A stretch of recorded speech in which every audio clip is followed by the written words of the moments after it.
یہ کیا بات ہوئی کہ آپ نے خالی سالن شوربے کھا لیے اور آپ نے چپاتی کو چھوا تک نہیں؟ تو انہوں نے جواب دیا کہ چپاتی ہے کدھر، مجھے تو نظر ہی نہیں آ رہی، مجھے تو نظر ہی نہیں آئی، حالانکہ وہ سالن کے ساتھ ہی چپاتی رکھی ہوئی تھی۔ بہرحال جناب بریلوی جو تھے اعلیٰ حضرت، جن کا تذکرہ آپ سن رہے ہیں، یہ نسیان کے بھی زیادہ مریض تھے، یعنی کوئی بھی بات ہوتی تھی جلد بھول جایا کرتے تھے، ان کی یادداشت کمزور تھی۔ ایک دفعہ کا واقعہ ہے کہ انہوں نے اینک کہیں اونچی، اینک بعض لوگوں کی عادت ہو جو اینک پہنتے ہیں چشمے، وہ اکثر و بیشتر کام کرتے کرتے کبھی اینک اٹھا کر کے اپنے پیشانی پہ لگا لیتے ہیں یا سر پہ ٹکا لیتے ہیں۔ تو ایک دفعہ کام کرتے کرتے انہوں نے ماتھے پر کہیں اینک رکھ لی اور گفتگو کرنے کے بعد پھر وہ تلاش کرتے پھر رہے ہیں کہ یہ اینک کدھر گئی، ہمارا چشمہ کدھر گیا، اس کو ڈھونڈ رہے ہیں۔ کسی نے کافی دیر پریشان ہو جانے کے بعد میں، ڈھونڈنے کے بعد میں اچانک جب ان کا ہاتھ ان کی پیشانی پر لگا تو ان کو پتہ چلا کہ اینک تو پیشانی ہی پہ رکھی ہوئی ہے اور میں دوسری جگہ ڈھونڈ رہا ہوں۔ اور چنانچہ ایک دفعہ وہ طاعون کی بیماری میں بھی مبتلا ہوئے اور خون کی قے بھی ہوتی تھی، اور بہت تیز مزاج کے یہ مالک تھے، بہت جلد غصے میں آ جاتے تھے، زبان کے مسئلے میں بہت ہی غیر محتاط تھے اور ذرا سی ناراضگی پر لان تان کرتے تھے، فحش کلمات کا کثرت کے ساتھ استعمال بھی کرتے تھے، اور بسا اوقات تو اس مسئلے میں حد سے تجاوز بھی کر جاتے تھے اور ایسے کلمات کہہ دیتے تھے جو کسی صاحب علم و فضل کی زبان سے ایسے کلمات نکلنا بہرحال یہ مشکل کام ہے۔ لیکن اعلیٰ حضرت جب غصے میں آتے تھے تو ایسے بھی غیر مہذب کلمات وہ کہتے تھے۔ میں آپ کو ایک دو چار نمونے بتلاؤں۔ اصل میں یہ ہمارے جو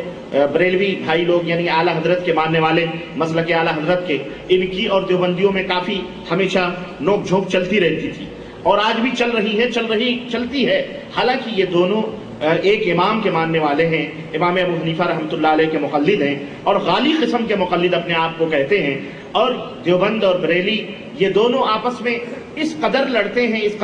ہیں کہ اللہ اکبر۔ اور ہم کہتے ہیں تم لڑتے رہو، لڑتے کیوں ہو بھائی؟ میں تو یہی کہا کرتا ہوں کہ لڑو مت، اس لیے کہ تم دونوں کے مزاج میں، مذہب میں، مسلک میں تھوڑے سے رد و بدل کے ساتھ وہی چیزیں ہیں، جو چیزیں احمد رضا خان صاحب اپنے بزرگوں کے لیے ثابت کرنا چاہ رہے ہیں وہی ہمارے حضرات علماء دیوبند اپنے بزرگوں کے لیے ثابت کرتے ہیں۔ تو اس میں لڑائی کرنے کی کوئی بات نہیں ہے۔ تم اپنے بزرگوں کو بڑا سمجھ رہے ہو، وہ اپنے بزرگوں کو بڑا سمجھ رہے ہیں، تو اس میں بری بات کیا ہے؟ لیکن اصل میں چونکہ عوام اس میں بیچارے ہم جیسے بھولے بھالے لوگوں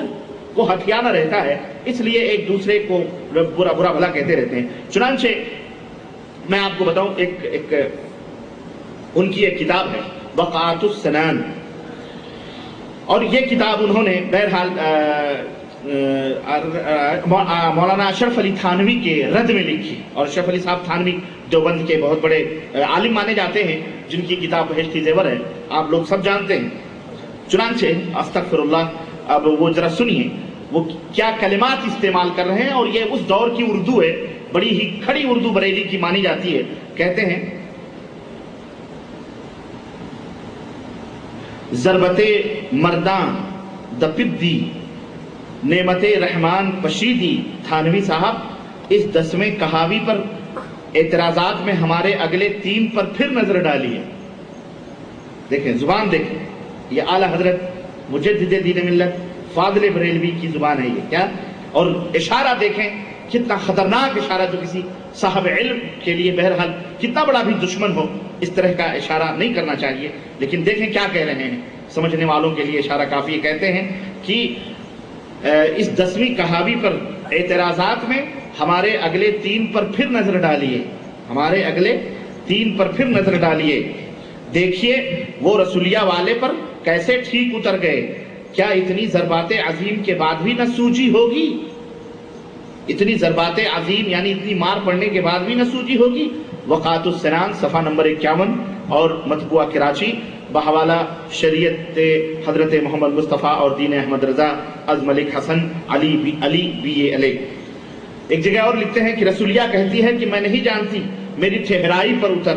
دیکھوں تو اس میں تم میری 1.5 گرہ کیسے کھول لیتے ہو۔ استغفر اللہ، یہ بڑی خطرناک زبان ہے اور بڑی خطرناک اصطلاح ہے۔ اللہ کرے نہ آپ سمجھیں، اللہ کرے آپ نہ سمجھیں، یہ بڑی ڈینجر باتیں ہیں، لیکن سب کہتے ہیں نا کہ یہ اعلیٰ حضرت کی زبان ہے، یہ ہر ایک کی سمجھ میں آنے والی نہیں۔ کہتے ہیں کہ افر رسولیا تیرا بھول پن خون پوشتی کا، اور کہ خدا جھوٹ کرے خدا جھوٹ کرے۔ افر رسولیا تیرا بھولا پن خون پوشتی کا، اور کہ خدا جھوٹ کرے۔ وقات السنان صفحہ نمبر 60۔ ایک جگہ اور لکھتے ہیں کہ رسولیہ والی نے اپنی دو شقی میں یعنی دو ٹکڑوں میں تیرا احتمال داخل کر دیا، تیرا احتمال داخل کر دیا۔ اور اسی طرح اپنی کتاب، ان کی ایک کتاب ہے خالص الاعتقاد، اور یہ کتاب حسین احمد مدنی کے متعلق انہوں نے لکھی ہے۔ حسین احمد مدنی جانتے ہیں اس وقت ہمارے ہندوستان میں مولانا اسد مدنی ہیں، جمعیت علماء ہند کے پریزیڈنٹ ہیں، اور کانگریس پارٹی کے بہت پرانے باپ داداؤں سے وراثتاً وہ سیٹ چلی آ رہی ہے۔ کبھی کانگریس، کبھی اندرا گاندھی کے چرنوں میں بیٹھا کرتے تھے، آج بھی وہ کانگریس پارٹی کے چرنوں میں بیٹھتے ہیں۔ تو حسین احمد مدنی ان باپ ہیں مولانا اسد مدنی کے، جو دارالعلوم دیوبند کے جو ہے وہ ہیں، کیا کہتے ہیں، اس وقت دارالعلوم دیوبند کے ناظم ہیں اور محتمم ہیں، یوں سمجھ لیں آپ۔ ان کے باپ کے متعلق لکھتے ہیں احمد رضا خان صاحب کہ کبھی کسی بے حیاسی، سنیں، کبھی کسی بے حیاسی بے حیا ناپاک گھنونی سے گھنونی بے باک سی پاجی کمپنی گندی قوم نے اپنے خصم کے مقابل بے دھڑک ایسی حرکات نہ کی، آنکھیں میچ کر گندا منہ پھاڑ کر ان پر فخر کیے، انہیں سرے بازار شائع کیا، اور ان پر افتخار ہی نہیں بلکہ سنتے ہیں کہ ان میں کوئی نئی نویلی حیادار شرمیلی باقی نکیلی میٹھی رسیلی اچیلی البیلی چنچل انیلی اجھدیا باجی آنکھ یہ تان لیتی اوجی ہے، ناچنے ہی کو جو نکلے تو کہاں گھونگھٹ، اس فاحشہ آنکھ نے کوئی نیا غمزہ تراشا اور اس کا نام شہاب ثاقب رکھا۔